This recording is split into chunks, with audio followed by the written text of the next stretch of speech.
আসসালামু আলাইকুম। আমি Mohammad Arafat Hossain Nabin, Konokdia sir Salimullah school and college, অষ্টম শ্রেণী, রোল নম্বর 1। আজকে আমাদের পরীক্ষণের বিষয় আছে শর্করা বা শ্বেতসারের উপস্থিতি নির্ণয়। এজন্য প্রয়োজনীয় উপকরণ: পানি, টেস্ট টিউব, আয়োডিনের দ্রবণ, ভাতের মাড় ও ড্রপার। প্রথমে কিছু পরিমাণ ভাতের মাড় টেস্ট টিউবের ভিতর নিতে হবে।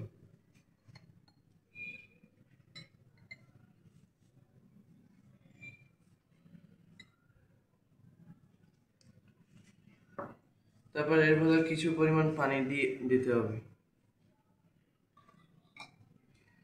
পানি দেওয়ার পর ভালোভাবে মিশাতে হবে।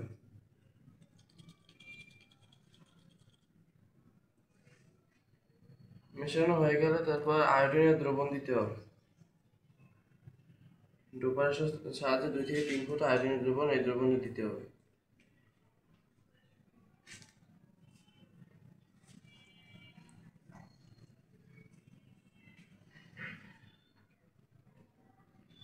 দেখা যাচ্ছে যে দ্রবণটি নীল বর্ণের ধারণ করেছে। এ থেকে বোঝা যায় উক্ত দ্রবণে শর্করা ও শ্বেতসারের উপস্থিতি আছে। এভাবে আমরা শর্করা ও শ্বেতসারের উপস্থিতি নির্ণয় করতে পারবো। শর্করা কোন কোন খাদ্যে পাওয়া যায়? ভাত, রুটি, আলু ইত্যাদি। ধন্যবাদ সবাইকে।